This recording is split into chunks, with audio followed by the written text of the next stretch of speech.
אני בת 19, מקיבוץ בארי.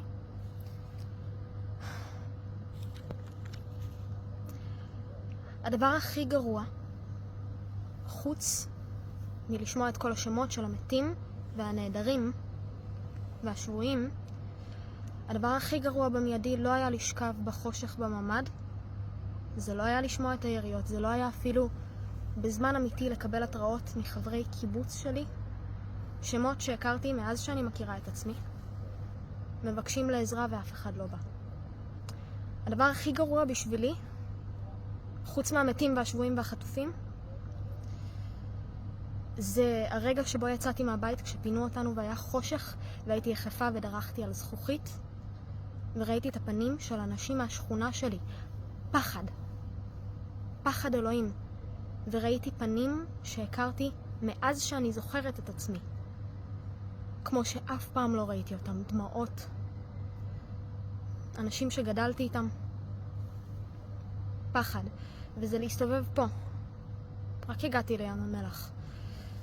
זה להסתובב פה במקום הזה ולראות את הפנים של חברי הקיבוץ שלי מנסים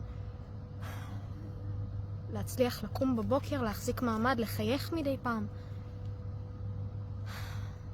כל אחד והדרך שלו. וזה לאסוף את עצמי בכל בוקר. וזה לא הרבה בקרים, אבל בכל בוקר זאת הייתה משימה מאוד מאוד קשה לאסוף את עצמי. מה שקרה לנו היה מזעזע, אבל יש משהו שמאוד חשוב לי להגיד. מה שקרה לנו לא היה חדש, פשוט גרוע יותר. מפקירים אותנו שנים, שנים.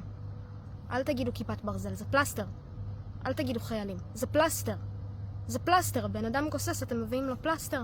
בושה. בושה. ושנים אנחנו מדברים על זה. שנים. מפקירים אותנו. וכאן זה מגיע. זה לא היה חדש, רק גרוע יותר. וזה לא הדבר היחיד שהוא לא חדש, אלא רק גרוע יותר במלחמה הזאת. ואני מנסה למצוא את המילים, כי בכנות קצת קשה למצוא אותן עם כל הכעס והאבל שיש בתוכי כרגע. איך אני אמורה לקום בבוקר, אזרחי ישראל, פוליטיקאים, תושבי ישראל, חול, לא אכפת לי מי שומע, תקשיבו לי טוב. איך אני אמורה לקום בבוקר ולדעת ש4.5 קילומטרים מקיבוץ בארי, בעזה, יש אנשים שזה לא נגמר בשבילם. בשבילי זה נגמר אחרי 12 שעות, כי היה לאן להוציא אותי. אני בים המלח. מי שמדבר על נקמה, תתביישו. יש הרבה כאב, זה נכון. אני, אחרי כל מה שעברתי, כל כך הרבה כוחות אני מאבדת בכל פעם שאני שומעת את המילה נקמה. מה שאני עברתי, שאנשים יעברו את זה ולא יהיה מי שיוציא אותם. אי אפשר ככה, אי אפשר ככה, ולא, אי אפשר עוד פלסטרים. שואלים אותנו כל הזמן, אתם חושבים שתחזרו לקיבוץ אחרי זה? אתם חושבים שתחזרו לגור שם? בלי עוד הגנה, בלי עוד חיילים, בלי עוד זה? אל תגידו לי חיילים, אל תגידו לי הגנה, תגידו לי פתרון מדיני. כבר שנים אנחנו מבקשים פתרון מדיני. אני בת 19. יש לי חברים שנפלו בקרב כחיילים בימים האחרונים, שכשהם היו בגן הם ידעו מה הם רוצים להיות בצבא. שאני אגדל ככה את הילדים שלי? בושה! בושה וחרפה. שאני אגדל את הילדים שלי ואני אשאל אותם כשהם בני 5, תגיד חמודי מה אתה רוצה להיות בצבא? כמה אפשר? כמה אפשר לאבד? כמה אפשר לספוג? אנחנו, מי שיצא, אנחנו הוכחה חיה ומהלכת. ותאמינו לי, מי ששומע את זה, שאנחנו, זה עוד יכול להיות יותר גרוע. זה יכול להיות. מבחינתי, וזה הדבר שהכי חשוב לי להגיד כרגע, וזה ככה כבר שנים.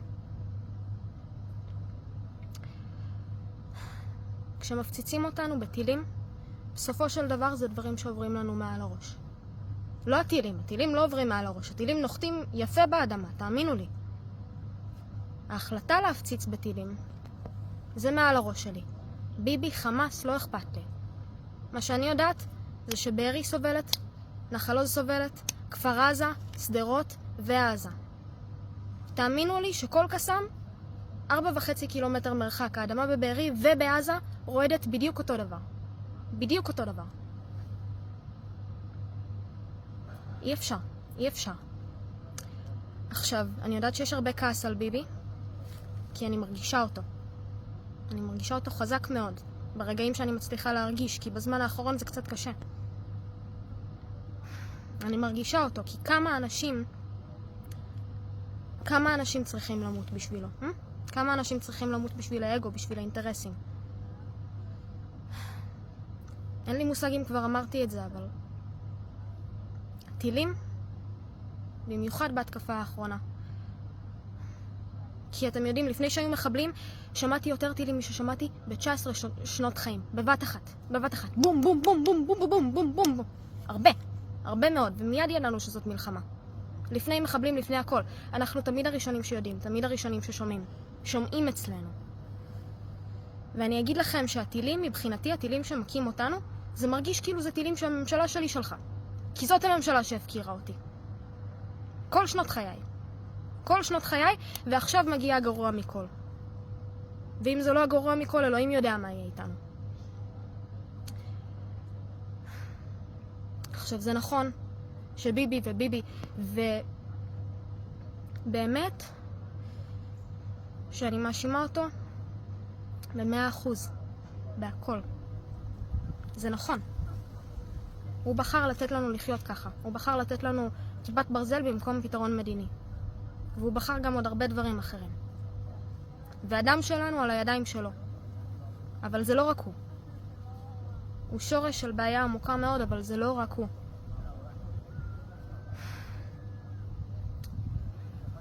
אם המילים שלי מגיעות למישהו, תסתכלו טוב טוב פנימה, עמוק פנימה. תשאלו את עצמכם מה הערכים שלכם, תשאלו את עצמכם סביב כל מה שאתם רואים, איך הערכים שאתם יודעים שיש לכם נוגעים למה שאתם רואים. תשאלו את עצמכם טוב טוב, תשאלו את עצמכם למי אתם מצביעים, תשאלו את עצמכם מה אתם מבקשים ממנו. אני יודעת מה אני מבקשת. אני מבקשת שלום הוגן. אני מבקשת שהבדואים בנגב יקבלו עזרה כמו שקיבוץ בארי קיבל עזרה. וגם אנחנו לא מספיק, כי אין אזרחים באו לעזור לנו, אזרחים. הממשלה בשום מקום. ויש לי הרבה תודה על זה שיש לנו מלון בים המלח.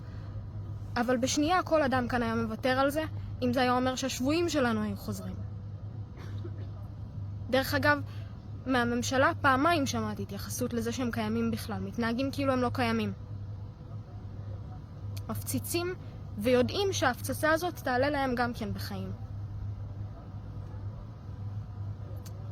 החזרת שבויים, שלום,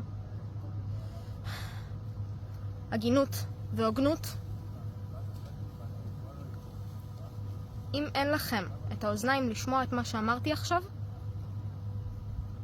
אין תקווה. תעצרו טוב טוב, תשקלו את המילים שלי, תקשיבו. אולי לחלקכן הם יהיו קשים לשמוע, קשות. קשה לי לדבר, רואים? קשה לי לדבר. אולי לחלקכם המילים האלה יהיו קשות לשמוע. עם מה שאני עברתי בבארי, אתם חייבים לי את זה. אתם חייבים לי את זה. לא בקטע של אשמה. כולנו עוברים הרבה. קחו הפסקות. תטפלו בעצמכם, תשמרו על עצמכם, תשמרו על המשפחות. אבל אתם חייבים לי את זה. תשאלו את עצמכם למי אתם מצביעים, תשאלו מה אתם מבקשים ממנו, ואל תתפשרו. אם אתם נותנים לתקווה למות, אתם נותנים לתושבי עוטף עזה למות. שוב. אין לי עוד מה להגיד.